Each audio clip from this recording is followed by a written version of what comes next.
弟兄姊妹平安，今天是2026年的6月19号。今天的经文是诗篇86篇第1节到第10节，创世纪35章第1节到第4节，使徒行传第5章17节到26节。今天要跟大家分享的主题是敬拜上帝。人们在不同的时期敬拜上帝的方式都不相同。牧师者最喜欢的是这个黑人灵歌，他们在受苦的生活当中，以深沉哀痛的声音对上帝唱出恳求，以及显露出他们的盼望。即使是统称为古典的这种敬拜音乐，也都有所不同。近代还有传统盛世与敬拜赞美的论争。在没有圣殿以前，以色列人是在会幕当中来敬拜上帝。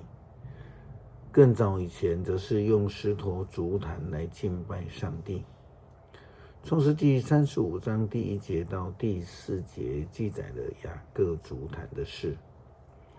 上帝对雅各说：“你到伯特利去，住在那里。你要在那里为我建一座祭坛，我就是你逃避哥哥以扫的时候向你显现的上帝。”于是雅各对他的家庭和所有跟他同行的人说：“要把你们带来的外族神像扔掉，要洁净自己，换上干净的衣服。我们要离开这里，往伯特利去，在那里为上帝建造一座祭坛。我遭遇困难的时候，上帝帮助了我；我到处流浪的时候，他与我同在。”于是他们把所有的外族神像和所戴的耳环都交给了雅各。雅各把这些东西都埋在事件附近的橡树下。雅各说，这个就是为了要纪念上帝在他到处流浪的时候与他同在，帮助他的记号。因此以石头筑坛来敬拜上帝。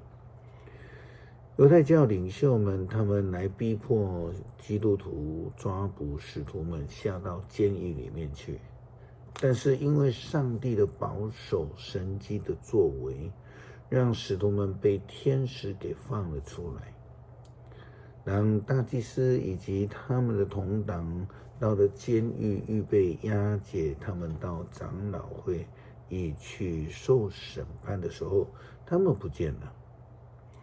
当时候就有人通报祭司们说，使徒们都到了圣殿去教训人。这个若以现代教会的角度来看，他们就是在讲道给民众听。这是一种敬拜上帝的礼仪。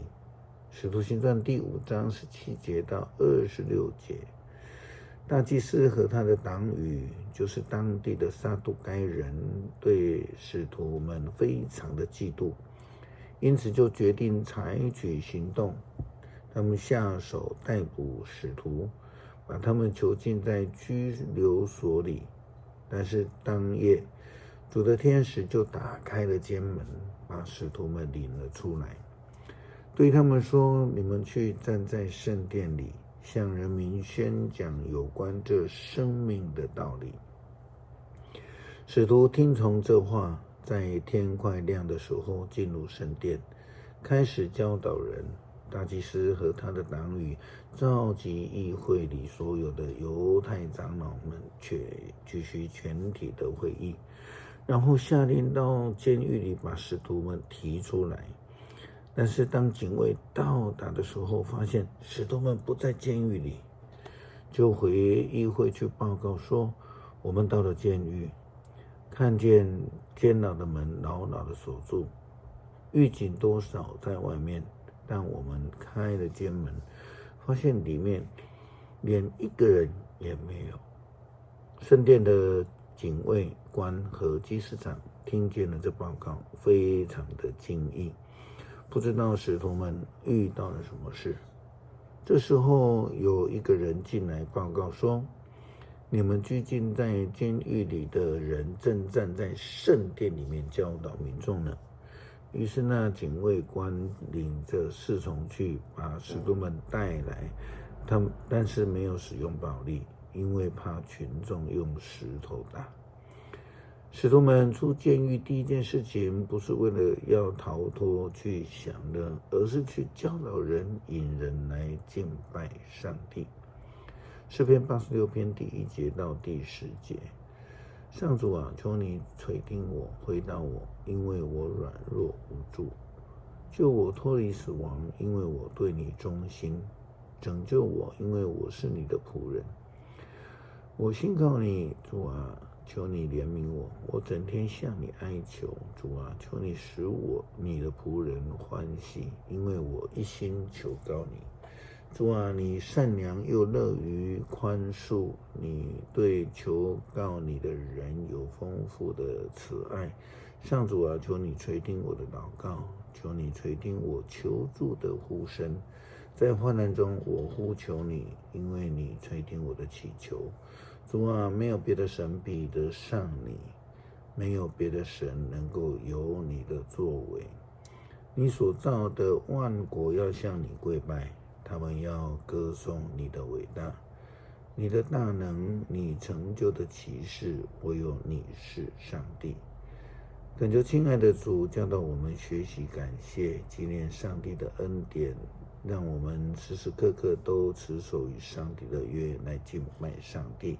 祷告奉主耶稣基督圣名求，阿们。